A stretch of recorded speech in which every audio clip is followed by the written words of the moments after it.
Hey guys, Carl here, Cultivate with Carl, and guess what? Here in Zone 9A, South Mississippi, winter has arrived. And so, unexpectedly, in just a couple of days, the temperature has gone from, being above 50 every day in the 60s, kind of cool at night. And today, it's currently about 49, and tonight is due to get down to 34. Well, before Christmas, we're going to have several nights of hard freeze below 32, and that's 32 degrees Fahrenheit. And so I have to now take action on the garden and get things covered up or harvested. And so that way, I don't lose anything. Now, it's been great in this cool time that everything like the cabbages and heck, even the tomatoes are doing gangbusters. But the problem is that they're not ripe yet. So what we're going to do is we're going to have to harvest them and bring them inside and let them ripen on the sill, on the windowsill. So follow me along here as we go look at each plant. What we're going to do, we're going to take a look at each bed and see what we got to pull out and what we've got to cover up. And we got to pet the squirrel patrol. So there you go. Okay, the first bed here we have the cabbage bed, and it looks like these heads are doing pretty good. And they're not, they're a little bit bigger than my fist. This was romaine lettuce. It looks like it's having some issues. So we'll go ahead and cut that off, and we'll just pull it because it looks like the bottom's having some problems. It looks like also I got some caterpillar pressure going on up under here on the red cabbages also. So, yep, I can see the caterpillar poop, which means I'm going to have to spray. But the red cabbages are just starting to get their heads put together, and so they're not ready to come out. So they're going to need to be covered up. I do believe with these cabbages, I could probably harvest both of these and then let this one stay and be covered up. Yeah, because that one doesn't have much to it. But I think at this point, these two here are ready to eat. Plus, you can eat some of this outlying non-damaged, these non-damaged leaves too. So that'll be good. Two of those together, probably make a couple good meals. Let's go check out the old cauliflower beds. Okay guys, check this out. This here cauliflower is ready to go. In fact, it's starting to get a couple gaps in it. So this will have to come out this morning. What we're gonna leave in place are the Brussels sprouts. I haven't had a chance to come in and trim down the Brussels sprouts yet, but they look like they're doing well. When you get down here, there's another giant cauliflower down here, and then this one has just got a little head, but I'll be honest with you, we're probably going to take them all. Probably take all the cauliflowers out today. And so the squirrel patrol's getting excited about something. So that's where I think we're at. Let's take a flyby. Let me get you moved here. Okay, here's an up close look at these cauliflowers. These things are ready to go. This one's a little small, but I think I'm gonna take it anyway. And this one is also ready to go. So I found a good recipe for a Parmesan baked cauliflower, and then it looked pretty good. I'm gonna try that out. Here the Brussels sprouts are looking good. The tops are getting a little, something wrong with them there. I think they probably need a little bit of nitrogen. The other branches are doing well. Plus you can see they're starting to get their little nodules under the leaves. So what I'm gonna do is come in here and trim up some of these leaves before I cover them up. And I already have the hoops on this bed. So all I have to do is really just pull the plastic over it tonight, and that'll be good. I don't think I'm gonna end up making another run to the big box store. I'm just going to go with the plastic on the top of this one like I did last time, and then just kind of tuck it in around the edge, and it'll be good to go. Okay guys, here's the broccoli bed, and as you can see right here, this broccoli is about to bolt. So it's time to get this fella off here. In fact, I've already eaten a couple of these, and I find that they're really tasty if you put them in the air fryer with some seasoning on them and stuff. And I just believe, I think I'm going to go ahead and just take all these. Here's one I've already harvested. There's another one I've already harvested. So I think I'm just going to take all these. And I'll probably leave the plants in the beds, because my understanding is you'll get some secondary flowerets, and the plants are supposed to be pretty cold hardy. So we'll just have to check that out as as it goes along. I'm not even sure I'll cover this, to be honest with you, if I take all the broccoli heads now. Here in the potato bed, we are going to go. We've already dug out I dug out the red potatoes that were in there. Got about a half dozen of them. If you remember, those were old stock potatoes. And here are some different type potatoes. And I'm going to go ahead and probably just dig these up. And we'll just put hay on the rest of the bed and put it to sleep for the rest of the winter. And then with these, I'm going to go ahead and cover these up because these are different little Dutch cabbages and a little lettuce right there. And so we're going to let these guys survive if they can and see what they turn into as they develop. Okay, here along the fence, we can see that the carrots are doing good and the other cabbages are doing okay also. And I believe I'm just going to put some hay on these guys and call it a day. Carrots are supposed to be really cold hardy. Here is my Kellogg's breakfast tomato plant. And as you can see, some of the tomatoes are starting to ripen. They're changing color here. So I'm just going to pull all these tomatoes off. And then that'll just be it for the plants. And actually, I'm going to do the same thing with these, well, all the tomato plants, as a matter of fact. I'm going to come in here. I'm just going to cut all the tomatoes off. We'll let them ripen on the shelf. And some of them, are a good size. Like this is a celebrity tomato. But these aren't that great, but they'll do good in a salad or something. This one's still got the worm in it, so he'll probably just go into the compost.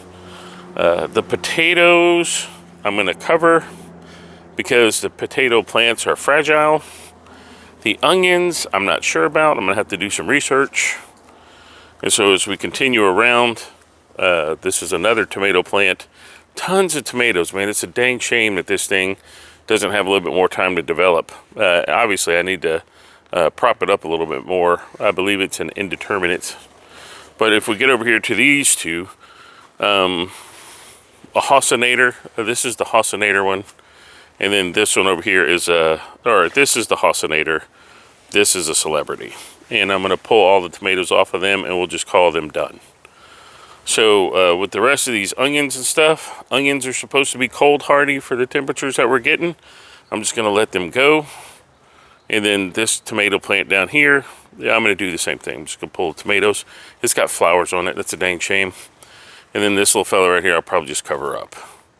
Okay, so there you go. You've seen all the beds. You see that we have our work cut out for us.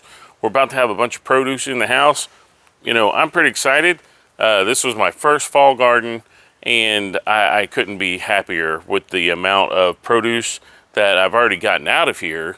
I've been eating fresh vegetables for the last few weeks out of the garden. I was been waiting on the cauliflower to do its thing and for the broccoli to do its thing. And like I said last night, had a little steak, came out here, popped a couple of heads of the broccoli off, put them in the air fryer, seasoned them up. They were wonderful. Probably overcooked a little bit too much, but I'm still learning at this.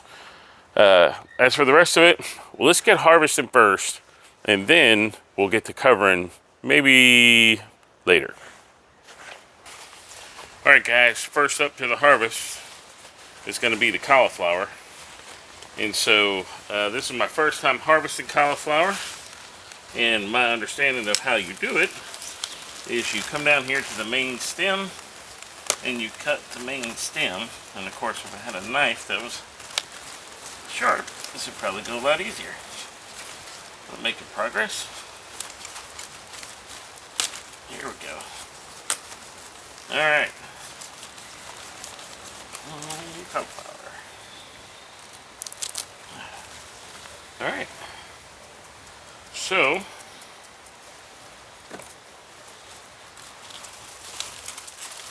after we get that done, we pop off some of these leaves like this. Let's make a nice pile right there because all that will go into the compost. We don't want to break it off all the way up to the plant because we want some of these leaves for protection while we store it. I don't really believe that a lot of this is going to make it more than a couple days.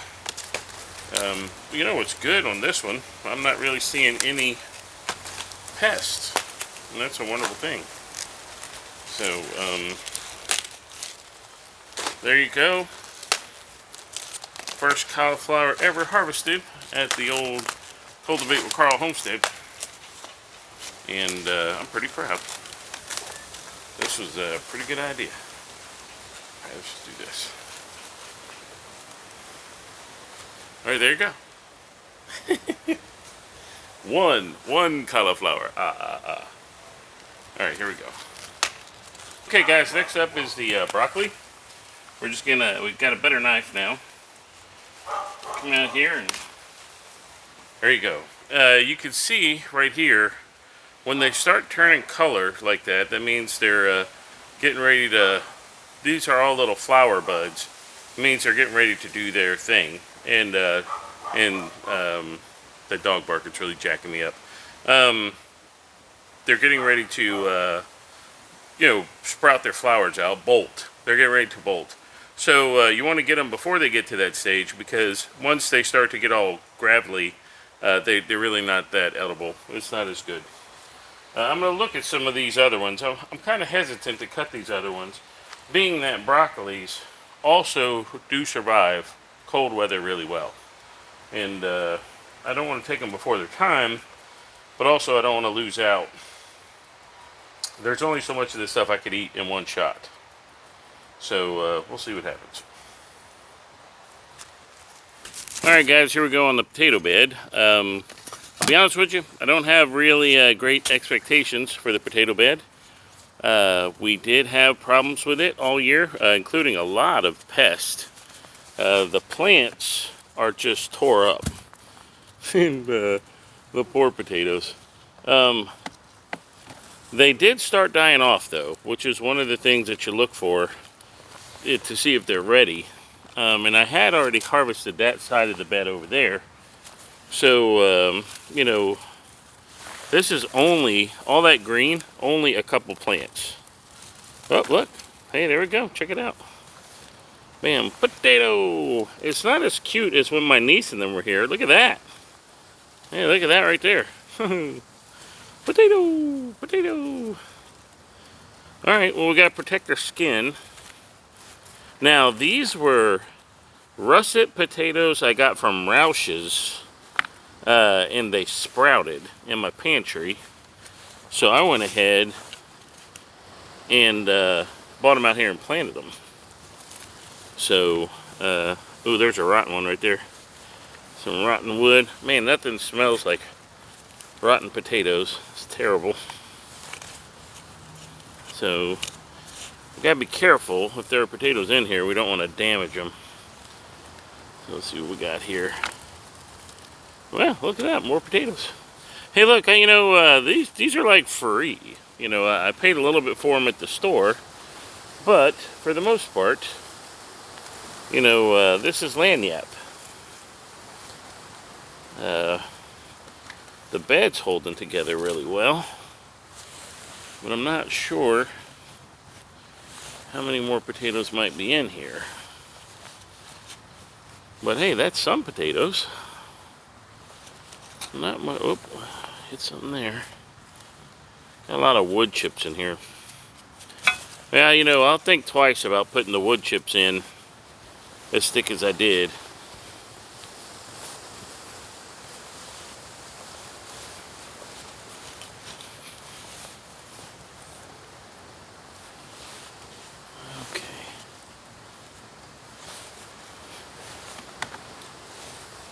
And I'm jacking up all the soil. That's okay, we're about to cover it up with hay anyway. Alright, let's see what we get out of this one. Whoop. Hey man, I'm pretty happy with these store-bought potatoes. These are doing alright. I've already ordered my seed potatoes for next year. They'll be in January.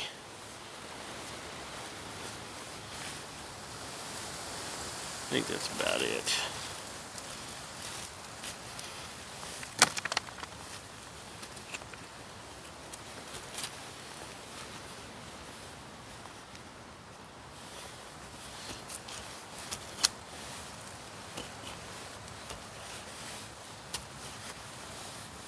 Okay.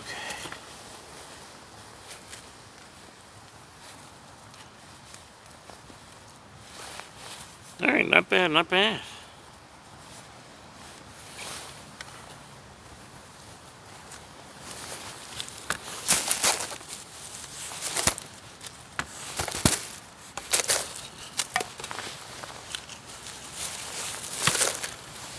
All right, guys, here you have it. We've got our cauliflowers, our surprise potatoes, one good broccoli head, and a whole bunch of really green tomatoes.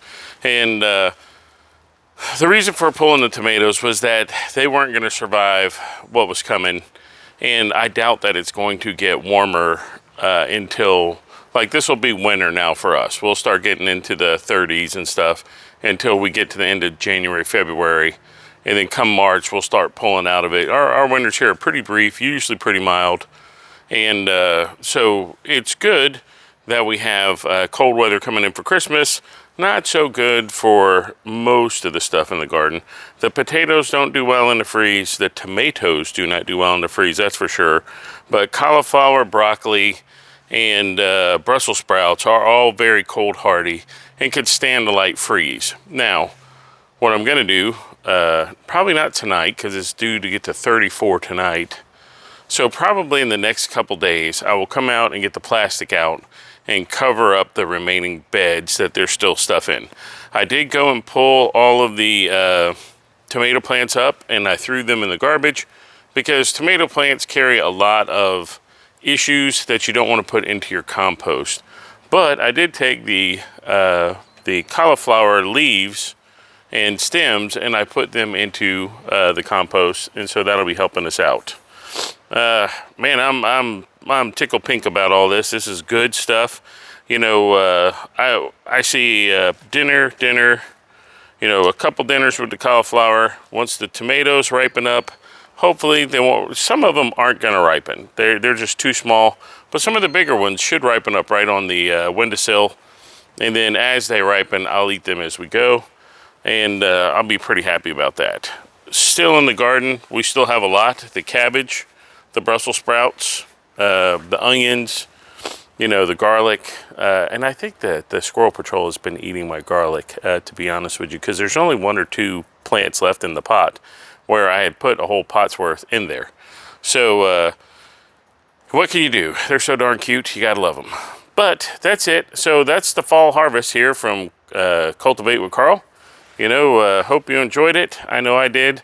We'll have some other things coming up here in the downtime between now and our grow season starts around the 1st of March. Really, February 14th, we'll be putting in potatoes.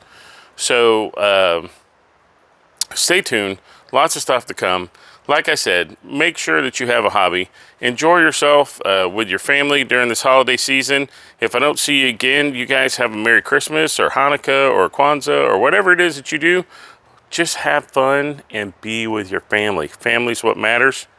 Thumbs up. There you go. Get a hobby. You heard it here. Carl, Cultivate with Carl. I got some cauliflower to eat. I got a tame squirrel patrol. Y'all have a Merry Christmas. I'm out of here.